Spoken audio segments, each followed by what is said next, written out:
Welcome to Mac 1140, Exam 3, free response number 4. So in this free response, they give you the following rational function. A rational function is just a polynomial over a polynomial. And what they want you to do is list out the vertical asymptotes, the horizontal asymptotes, check and see if you cross the horizontal asymptote, check for intercepts and holes, and graph the function, the normal routine. So let's go through this step by step. So the first question is identify any asymptotes. So first off, you want to see if this simplifies, and nothing is going to simplify here. Nothing will cross out. If something could cross out, it would be a hole. So since nothing crosses out, we know we're not going to have a hole, and that's actually down in part 4. But we do know that there's going to be vertical asymptotes. Vertical asymptotes are just where the denominator goes to 0 of the simplified version. Since this doesn't simplify, this is the final version, and you can see that 3 and negative 2, x equals 3 and negative 2, would both make the denominator go to 0, and therefore that's where vertical asymptotes would occur at. Now when it comes to horizontal asymptotes, what happens is if you have a polynomial over a polynomial, you want to take a look at the leading degrees and compare them. You can see that if we multiply this out, you don't actually have to FOIL the whole thing out. You just want to look at the first term, 2 terms, because they're going to multiply to give you the largest term on top. Everything else is going to be smaller than that, and we don't care about it. So here you get x times x, and here you get x times x. So that means on the top you have x squared, on the bottom you have x squared. So the leading degrees are the same. That means we want to take the ratio of their coefficients, which if it was x squared over x squared, it would just be 1 over 1, which gives you 1. So you know that y equals 1 is the only horizontal asymptote you had. Remember that if the leading degree of the top was bigger than the leading degree of the bottom, you would have no horizontal asymptotes. And if the leading degree of the bottom was bigger than the leading degree of the top, you would have 0 as your horizontal asymptote. So the most variation is if they had the same leading degrees, and then you could take their ratio and get different numbers each time. So this is your vertical asymptote, this is your horizontal asymptote. Then the next question says, does the graph actually cross the horizontal asymptote, and if so, where? You can never cross a vertical asymptote, but it is possible to cross a horizontal asymptote. Now, how do you find out if that happens? Well, you've already found your horizontal asymptote, so just set your function equal to that value and try to solve it out. If you get something that makes sense, like x equals 2 or x equals 0, then you know that's where the horizontal asymptote was crossed. If you don't get anything that makes sense, like negative 1 equals 7, then you know that it's never going to happen. So let's go ahead and do this. We just set this function equal to 1. So all we can do is just multiply the bottom over here, so then you end up getting x minus 4 times x plus 1 equals this part right here, the x minus 3 times x plus 2. Now we can FOIL these out, and that gives you x squared minus 4x, then plus x minus 4. And then when these FOIL out, you get x squared minus 3x plus 2x minus 6. And then you can see that the x squared and the x squared cancel out. This would give you a negative 3x minus 4, and this would give you a negative x minus 6. Add this x over, you get a negative 2x, and add this negative 4 over, and you get a negative 2. And then you can cancel out the negative 2 from both sides, leaving you with a 1. So therefore, x is just equal to 1. So since we got something that made sense, it's just a real solution, then at x equals 1 is where you would actually cross the horizontal asymptote. So that's the answer for part 2. Part 3 says identify any intercepts. So you can get x-intercepts and y-intercepts. The standard procedure for finding them is just plug 0 into the other variable. So if we wanted to find the y-intercept, we can just plug 0 right into our x. And if you plug, so basically you just go ahead and say, what is f of 0? Okay, well if I plug 0 on everything, I get a negative 4 times a 1 all over a negative 3 times a 2. And then you can see the negatives cancel out. 4 divided by 2 is 2, so you just get 2/3. So 2/3 would be your y-intercept, because we plug 0 into x, and that gives us our y-intercept. So now we can plug 0 into y to get our x-intercepts. So that's basically the same as just setting this function equal to 0.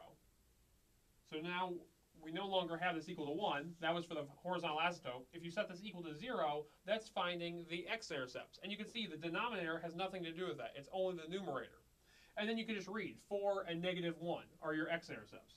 So 4 and negative 1 would be your x-intercepts.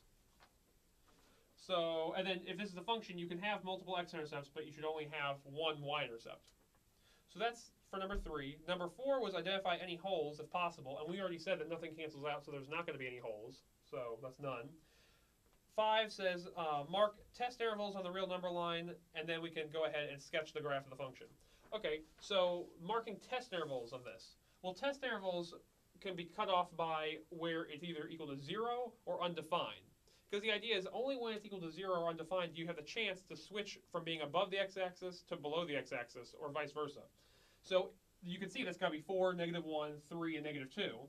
So we can go ahead and do a number line plotting those. So we have 4, -1, 3, and -2.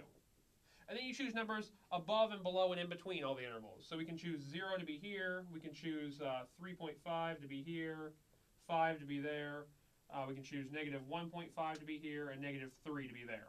Now, I wrote these decimals. I mean, we can actually see this is -3.5 is the 1.5, and this would be 7/2 over here. Okay, so then you want to take those numbers and plug it back up into the original function. Now, you don't have to actually evaluate what the number is. You just want to know, is it positive or is it negative? If it's positive, it lies above the x-axis, and if it's negative, it lies below the x-axis. So if we take the -3 and plug it in, you can see this would be negative, this would be negative, so that's a double negative giving you a positive, this would be negative, and this would be negative. That's a double negative giving you a positive. A positive divided by positive is overall positive. So we know this region's positive. So we were able to do that without actually evaluating what it was at -3. -3/2, when you plug it in, this would be negative, and then this would be negative. Double negative gives you a positive.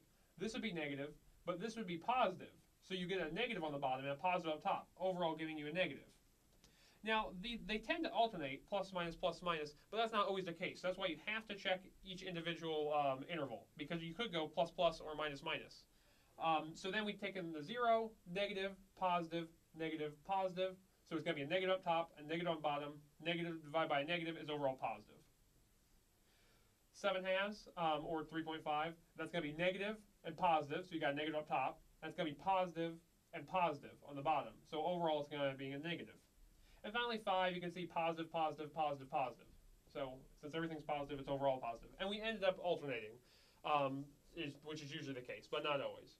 So now all we have to do is use this, along with the other information we got, to graph this function. So what we can do is we can go ahead and plot our x-intercepts, which we said were 4 and -1. And then we can also go ahead and plot our vertical asymptotes, which we said were 3 and -2. And then we can also plot our horizontal asymptote, which we said was 1. So we can go ahead and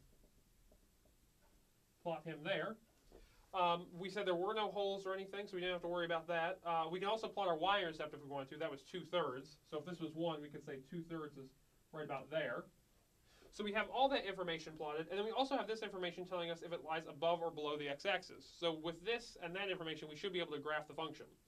So -2 is right here, and we said before -2, you were positive. And you don't have any intercepts here. So I mean, the only thing that makes sense is for you to be right here. Because you're positive, you're above the x-axis, there's no intercepts, you're forced up to infinity because of this vertical asymptote there, and then you have to go ahead and converge to this horizontal asymptote. Then, after the -2 to the -1, which is where that dot is, so this little section here, you were negative. So you know that you have to be below the x-axis. And we know that you actually have to cross through here. So we know that we should draw something that comes up and connects to that, and then we can stop. Then from -1 to 0, we said it's actually -1 to 3. You're positive the whole time. So, and then another thing real quick that I never put down to begin with was we said that this was going to be, we had the vertical asymptote there at 3. Well, we know that we crossed the horizontal asymptote at 1, so we should mark that down because that'll help us out a little bit. We'd say that we actually crossed through there. So you can see it's pretty much connecting the dots. So when you go from -1 all the way to 3, you're always above the x-axis. So that means we have to cross through here, and we have to cross through here. And then if we're still above, and this is where 3 occurs, and we're supposed to be positive all the way to there, we just have to go up to positive infinity. So we know we had to hit these points, and we had to go up to positive infinity because you can't cross through the vertical asymptote, but you're positive the whole time. So the only thing that makes sense is that graph right there. So then finally, well, not finally, but from 3 to 4, you're below the x-axis. and you know you have to cross through this, so you want to be like there. And then from after 4, you're going to be positive the whole time, but you know that we don't actually cross through this horizontal asymptote again, so you know that you want to actually converge to it like that. So knowing where you cross the y-axis, the x-axis, the horizontal asymptote, where your vertical asymptotes are, and the overall sign value, it leads you to the only position the function could be in. So recap, vertical asymptotes are 3 and -2, horizontal asymptotes are 1. This was our sign chart. 2/3 was going to be your y-intercept. 4 and -1 was going to be your x-intercept. We had no holes, and this was the graph of your final function. And that's your answer.